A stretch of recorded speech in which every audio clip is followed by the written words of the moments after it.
Actualité de ce journal, c'est l'arrestation du secrétaire général de l'Union pour la nation congolaise, Jean-Bertrand Ewanga. Son arrestation intervient au lendemain d'un meeting organisé à Kinshasa par plusieurs partis de l'opposition, dont l'UNC de Vital Kamerhe, pour protester contre la révision de la Constitution. Pour en savoir un peu plus, les raisons de l'arrestation et les peines qu'il encourt, nous avons joint le procureur général de la République, Flori Kabange. Je vous propose de l'écouter. Il ne faudrait pas que nous puissions tolérer l'installation dans la classe politique de cette culture d'injure facile, de cette culture d'insulte. On ne ménage même pas la plus haute autorité de l'État.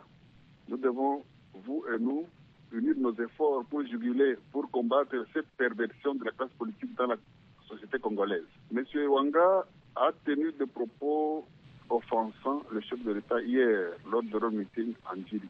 C'est pour ces propos qu'il a été arrêté. Nous les avons jugés d'offense à chef de l'État. S'il est reconnu coupable par les juges qui sont en train de l'entendre là, qui sont en train de le juger, il encourt 2 ans de servitude pénale principale, 2 ans de prison. Non, nous l'avons traduit en procédure de flagrance. Elles peuvent se terminer aujourd'hui si les avocats ne cherchent pas à tirer des choses en longueur. C'était le procureur général de la République, Flori Kabange. Retenez également que ce mardi, à la Cour suprême de justice, le juge a entendu pour la première fois Jean-Bertrand Ewanga dans le cadre de son procès. Son verdict sera prononcé dans pas longtemps, promesse faite par la Cour. Nos reporters étaient sur place. Par ses accolades, l'opposition congolaise veut exprimer son soutien à l'un de ses frères, le secrétaire général de l'UNC, Jean-Bertrand Ewanga. Tout ce que je sais, c'est qu'on a fait un meeting. Tout le reste, je ne connais rien. Ce présumé coupable est accusé de diffamation à l'endroit du chef de l'État Joseph Kabila Kabange lors de la campagne de sensibilisation contre la révision de la Constitution. Mais ses avocats restent sereins. Ils croient à la justice congolaise. Nous sommes sereins en la justice et nous savons que ça ira. Nous avons soulevé un moyen par rapport au rapport qui doit agir au dossier. Le rapport que l'on doit transmettre au président de l'Assemblée nationale, les procès-verbaux des constats plutôt de la flagrance, qui n'agit pas au dossier et qu'à l'absence de cette pièce, la Cour ne peut pas se déclarer saisie. Nous avons soulevé ce moyen, la Cour s'est retirée pour se prononcer et nous attendons. Du côté de la majorité présidentielle, un seul message, nul n'est au-dessus de la loi. La loi est faite pour tout le monde. Commençons par respecter la loi. Donc il y a la séparation du pouvoir en République démocratique du Congo. Conformez-nous. Des propos contredits par Gabriel Mokia qui parle d'une déstabilisation politique de l'opposition congolaise. Nous sommes entrés au niveau d'un processus qui s'annonce et que tout le monde attend pour les élections futures. Mais on ne peut pas continuer la répression vis-à-vis des adversaires politiques. Mais la majorité présidentielle représentée par India évoque un non-respect de la démocratie en République démocratique du Congo. Nous voulons instaurer la démocratie dans ce pays, les droits de l'homme. Nous devons commencer par respecter ce que nous avons souscrit ensemble. Mais la justice congolaise promet de faire son travail en toute impartialité jusqu'à ce que le coupable réponde de ses actes. Et à ce sujet, le président de l'Assemblée nationale, Obama Minaku, a échangé avec la délégation de députés de l'opposition ce mardi au Palais du Peuple, venu plaider la cause de Jean-Bertrand Ewanga. Cette délégation plutôt a remercié le président de la Chambre basse du Parlement pour les contacts entrepris avec le pouvoir judiciaire en rapport avec ce dossier.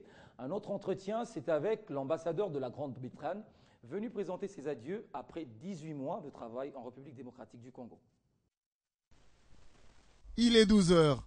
La délégation de députés de l'opposition est reçue par le président de l'Assemblée nationale, Obemina Koundiala Njoko. Avec le président de la Chambre basse du Parlement congolais, les échanges tournent autour de l'arrestation de Jean-Bertrand Ewanga. Déjà, les contacts ont été entamés pour l'appréhension du contour de cette affaire. La démarche entamée par Obemina Kou est appréciée par la délégation des députés de l'opposition. Le président a pris en compte tout ce que nous avons dit et il a dit qu'il va travailler de la sorte et il a mis à la disposition des députés nationaux de l'opposition le rapporteur adjoint Jean-Pierre Tshimanga. Tupac Amango, conseiller juridique du président de l'Assemblée nationale, revient sur les raisons de la tenue de cette réunion ce mardi au Palais du Peuple. Aussitôt que l'honorable président a été informé de l'arrestation de l'honorable député Ewanga, il a immédiatement responsabilisé le rapporteur adjoint ainsi que son conseiller juridique. Il a d'abord été rappelé le principe de l'indépendance du pouvoir judiciaire qui est constitutionnellement consacré et que cela néanmoins ne pouvait pas empêcher que l'honorable président puisse faire prévaloir les droits consacrés dans le règlement intérieur de l'Assemblée nationale pour qu'il y ait un suivi responsable, pour qu'il y ait des avocats qui puissent être mis à la disposition de l'honorable député et que les droits de la défense soient sauvegardés conformément aux institutions de la République. Jugés en procédure de flagrance, les députés UNC risquent la peine de 2 ans de servitude pénale. Journée très chargée pour le président de l'Assemblée nationale Obemina Koundiala Njoko, qui a été reçu dans la matinée par le chef spirituel de l'église Kimbangiste au centre d'accueil dans la commune de Kassavubu. Arrivé fin mandat, l'ambassadeur de la Grande-Bretagne en RDC a été affecté en Centrafrique. Avant son départ, elle a félicité les autorités congolaises pour les efforts entrepris dans le but de maintenir la paix et la sécurité sur toute l'étendue de la République démocratique du Congo. On reste sur ce dossier avec la réaction du patron de la sécurité intérieure, Richard Mouyej, qui estime que Jean-Bertrand Ewanga a fortement abusé de sa liberté d'expression. On l'écoute. Au niveau de la ville, l'autorisation a été donnée à l'opposition et leur a été rappelé les règles de jeu dans ce genre de sortie. Au niveau des interventions, je crois qu'il y en a qui se disent dirigeants politiques, mais qui ne maîtrisent pas encore très bien le code de conduite. Je crois, et je ne dirai pas beaucoup pour ne pas gêner l'action de la justice, je crois que Ewanga a abusé de sa liberté d'expression. Mais c'est Ewanga a oublié qu'il était libre, qu'il avait la liberté de s'exprimer, mais il a oublié que sa liberté avait des contours et que les autres aussi avaient leur liberté. À mon avis, je crois qu'il est allé un peu loin. Et je préfère laisser la justice faire son travail. Juste après sa réaction, le ministre de l'Intérieur a appelé les partis politiques à plus de sens de responsabilité dans un contexte de démocratie. Il a dit lors d'une communication devant la presse, en réaction au meeting de l'opposition de lundi, qui, au lieu d'un appel au refus d'une révision de constitution, comme annoncé, s'est lancé aux injures à l'endroit de la majorité présidentielle. Le ministre a alors exhorté les dirigeants politiques de prendre les mesures de leurs responsabilités, car nul n'est au-dessus de la loi. C'est une communication qui aura duré moins de 5 minutes. Depuis l'avènement de son Excellence, M. Joseph Kabila Kabange, à la magistrature suprême en janvier 2001, le président de la République n'a ménagé aucun effort pour que la démocratie pluraliste soit une réalité dans notre pays. Devant la presse, le ministre de l'Intérieur ne cache pas sa déception face à cette façon de faire, alors qu'il y a peu, il avait prévenu les partis politiques à plus de responsabilités. Alors que j'avais déjà prévenu les partis politiques lors de ma dernière adresse à la classe politique à l'hôtel Sultan, le 26 juillet 2013, sur le pacte républicain à observer, il est malheureux de constater qu'il y a encore des dirigeants politiques qui continuent à tenir des propos incitant à la violence, des discours séparatistes et à s'adonner à la propagation des rumeurs, la diffamation, la diabolisation et aux attaques personnelles des animateurs des institutions de la République. À cet fait, je rappelle aux acteurs politiques que la démocratie appelle un sens élevé de responsabilités, nécessaire à la consolidation de l'unité nationale, à la sauvegarde de l'autorité de l'État en passant par la considération du caractère sacré du pouvoir du chef de l'État. À la suite, le ministre va rappeler à l'intention des uns et des autres que l'application de la loi fait aussi partie de la démocratie, ce avant d'inviter la presse à collaborer pour freiner l'élan du développement de ce qu'il a qualifié de grossière forme de délinquance appelée à disparaître pour préserver la croissance de la jeune démocratie congolaise. Si à Kinshasa, l'UNC de Vital Kamerhe a dévié lors d'un meeting, au Katanga, l'ASBL Objectif 2011 propose la convocation d'une conférence constitutionnelle souveraine en République démocratique du Congo.